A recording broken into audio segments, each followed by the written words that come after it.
High viewers, Allu Arjun మీద నేను ఇచ్చిన ప్రతి వీడియో కూడా ఎండింగ్లో ఒక మెసేజ్ కానీ మధ్యలో ఒక మెసేజ్ ఇస్తూనే ఉన్నా. సొసైటీలో ఎలా ఉండాలి, మనం ఎలా ఉండాలి ఏంటి అని. ఈవెన్ మన ఎస్పీవీస్ ఛానల్ 5వ ఛానల్ ఉంది కదా, నేను డిస్క్రిప్షన్ లింక్ కూడా పెడుతున్నాను. అందులో క్లియర్గా పోలీసులు అల్లు అర్జున్ తప్పిదం ఏంటి, అతను చెప్పిన అబద్ధం ఏంటి, పోలీసులు అసలు ఎంత ఎఫర్ట్స్ పెట్టారు, పోలీసులని అల్లు అర్జున్ యొక్క సెక్యూరిటీ ఆ బౌన్సర్లు ఎలా ఇబ్బంది పెట్టండి, మొత్తం డీటెయిల్స్గా ఉన్నాయి. ఆ వీడియో లింక్ ఇస్తాను చూడండి. అండ్ ఛానల్ కూడా సబ్స్క్రైబ్ అయితే చేసుకోండి. ఇక సొసైటీకి సంబంధించి అప్డేట్స్ ఉన్నటువంటివి నేను ఇస్తూనే ఉన్నా. బిపిన్ రావత్ గారికి సంబంధించి మేజర్ అప్డేట్ ఒకటి ఉంది. అది మండే రోజు ఇద్దామని చెప్పేసి నేను ఆపన్నా, నిన్న వద్దని చెప్పేసి. అది ఇప్పుడు ఇవ్వబోతున్నాను చూడండి. Bipin Rawat, chief of defence staff, chief of defence services, 2019 December 31 ఆయన నియమించారు. 2020 జనవరి 1న ఆయన ఛార్జీ తీసుకున్నారు. అది 2021 డిసెంబర్ 8.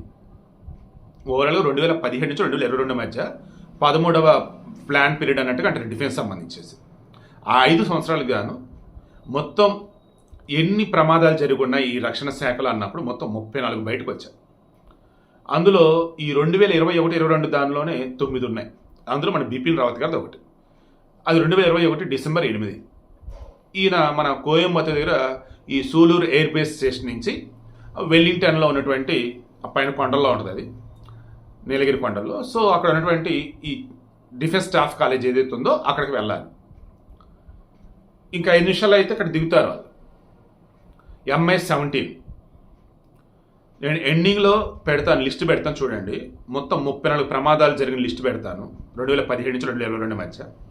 అందులో మానవ తప్పిదం కొన్ని ఏ రకంగా, క్రూ సిబ్బంది మానవ తప్పిదం కొన్ని ఏ రకంగా, సర్వీస్ రిలేటెడ్, అండ్ బర్డ్స్ ఏదైనా పక్షులు ఏదైనా ఎదురొచ్చి, and foreign objects related in the sense ఇతర దేశాల నుంచి లైక్ అవే ప్రమాదాలు, అండ్ టెక్నికల్ ఎర్రర్స్ కొన్ని, మొత్తం ఈ 34లో కొన్ని. మన బిపిన్ రావత్ గారిది వచ్చేసి హ్యూమన్ ఎర్రర్, అది కూడా క్రూ అంటే in the sense pilot నడిపేవాళ్ళు.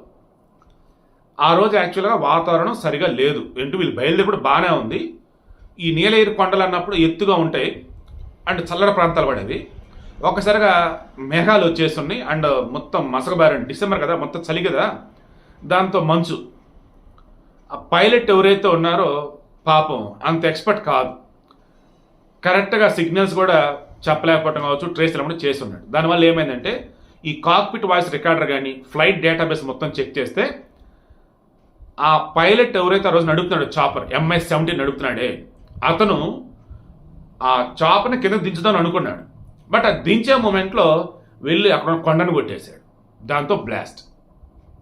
Bipin Rawat గారు, ఆయన భార్య మొదలిక రావత్ గారు అండ్ సిబ్బంది 11 మంది, మొత్తం 13 మంది చనిపోయారు. ఒక్కరు కూడా మిగల, అందరూ చనిపోయారు పాపం.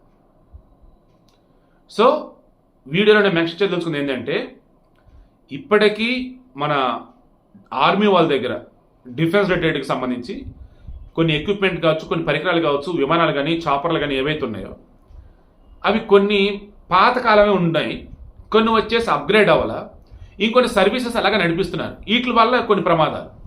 ఈయన ఇన్సిడెంట్ జరిగింది డిసెంబర్ 8 కదా, ఆ డిసెంబర్ 18 కానీ 20 కానీ హార్డ్లీ 10 days గ్యాప్లో ఇంకొక చాపర్ కూలింది, అదొక ప్రమాదం మరణం.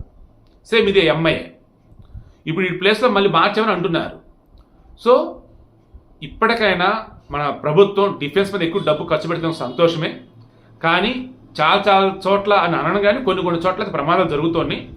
వాటిని ఆపాలి అంటే ఎప్పటికప్పుడు టెక్నికల్గా కరెక్ట్గా ఉన్న లేదా చెక్ చేయాలి, సర్వీస్ చేసుకుంటూ ఉండాలి. అండ్ ఎవరైతే పైలట్ పొజిషన్లో ఉన్నారో వారు సైకలాజికల్గా, ఫిజికల్గా, టెక్నికల్గా స్ట్రాంగ్గా ఉన్నారో చూసుకోవాలి.